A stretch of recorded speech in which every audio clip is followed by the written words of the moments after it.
The Queen is set to appoint the new Prime Minister at her holiday retreat Balmoral rather than travel to Buckingham Palace due to her frailty and major change from tradition. Officials are drawing up new plans for the Queen and a major break from tradition as the monarch continues to suffer from mobility issues. In a surprise turnaround, the new Prime Minister could be appointed by the Queen at Balmoral instead of Buckingham Palace. The Queen is on holiday at Balmoral, and due to the 96-year-old's frailty, the answer could be to unveil Boris Johnson's replacement at her Scottish retreat on September 6. It had been thought that the Queen would have had to interrupt her break and have a 1,000-mile round trip to appoint either Rishi Sunak or Liz Truss as the new Conservative leader. Each year, the monarch heads to Balmoral Castle in July and usually remains there until October, before returning to Buckingham Palace. But with her difficulty with mobility, a secret plan has reportedly been drawn up that would see the new PM visit her in Scotland.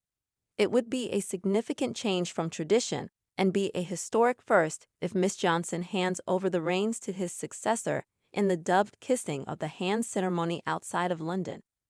When a new leader is elected, it is traditional for them to have a private meeting with the Queen in Buckingham Palace, known as the audience, where the individual and the Queen kiss hands. While it would delay the announcing of a new government with a trip up to Scotland by the new Prime Minister, it is down to medical advice that the Queen should not travel. The Queen has now been advised not to travel, said a Sun source. But obviously no one tells the Queen what to do, and ultimately it is her decision. And as we saw when she made a third appearance on the Buckingham Palace balcony at the Jubilee, she likes surprises.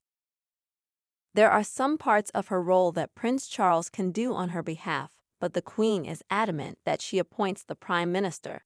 It may not be the best choice to make the Queen travel 1,000 miles there and back for a 48-hour visit when the Prime Ministers can easily get to Balmoral instead. Due to the Queen's age, Prince Charles has gradually been taking on more responsibilities, and this includes most recently his role at the opening ceremony of the Commonwealth Games in Birmingham. But due to the importance of appointing the new Prime Minister, the Queen will carry out the duty. The monarch undertook her first kissing hands ceremony with then Prime Minister Winston Churchill back in 1952, when she returned from a trip to Africa following the death of George V.L.